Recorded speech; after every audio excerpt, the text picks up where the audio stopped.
Très souvent, les gens ont cette confusion à cause du français, certainement. Les talents dans Matthieu 25, ce n'est pas l'habileté.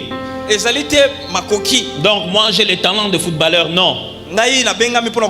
C'est une unité de transaction monétaire. C'est même pas une unité monétaire, c'est une unité de transaction bancaire. Et ce qu'on est en train d'appeler ici mine, ce ne sont pas des mines d'or. C'est aussi une unité.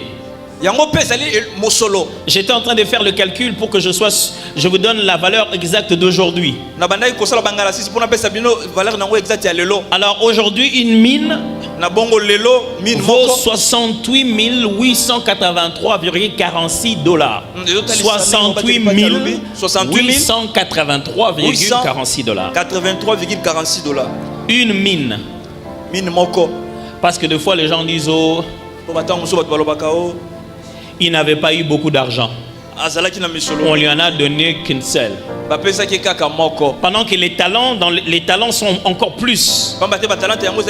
Aujourd'hui, les talents sont à peu près dans les 800 000 dollars. Un talent.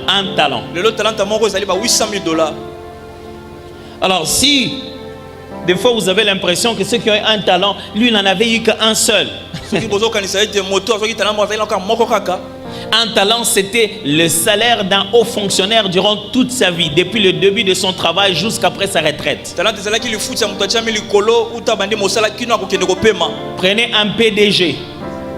On commence à le payer dès le premier jour, le PDG, jusqu'à ce qu'il finisse et qu'il prenne sa retraite. On continue à le payer d'après sa pension. Ça fait un seul talent.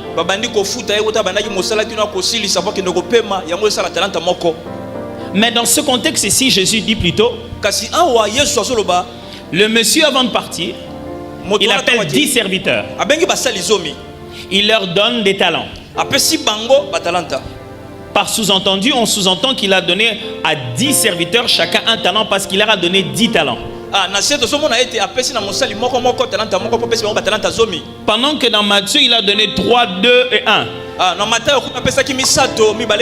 Mais dans Matthieu, on précise chacun selon sa capacité. Mais dans Luc, pour exprimer ce côté d'équité,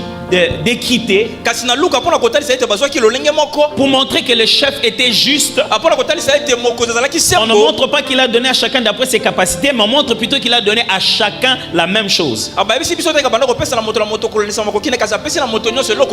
L'idée ici dans le dé par rapport, c'est juste pour montrer qu'il n'a pas fait d'injustice.